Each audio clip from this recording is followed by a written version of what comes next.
know these behaviors matter. And as leaders, we know from time to time it's important for us to give people feedback because we know that there's some things we'd like for them to continue. We want to motivate them to continue certain behaviors. There are things that we would really like for them to tweak and be aware of, and things that downright need to stop, that are not contributing to what it is we're trying to achieve.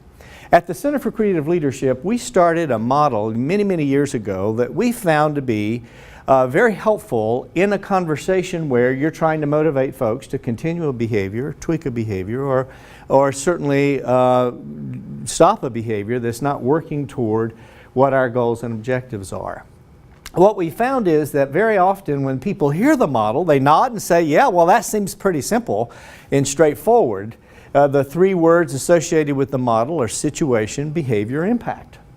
And as you think about it, it makes perfect sense that if you want to give a person feedback about things in which they're engaging in that we want to motivate, we want to be specific. We want to say in Monday's meeting, while we were engaged in the conversation on the project management plan, and now we get into the behavior, observed you raising your hand and making sure that you seemed, based on your behavior, you're nodding and waiting for an opportunity to talk.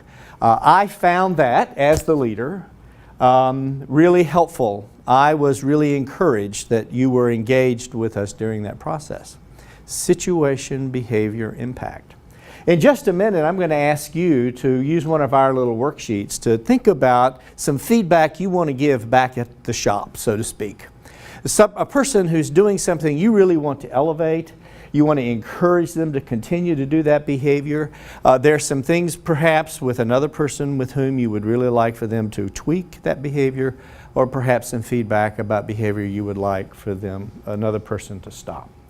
And we're going to practice that around the notion of giving specific information to an individual that's based on situation, the exact time and place, the behavior, and notice it's behavior without judgment.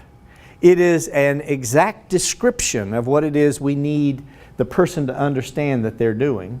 And the impact is how you are thinking about the behavior, how you're reacting to it, the emotions perhaps that it prompts in you.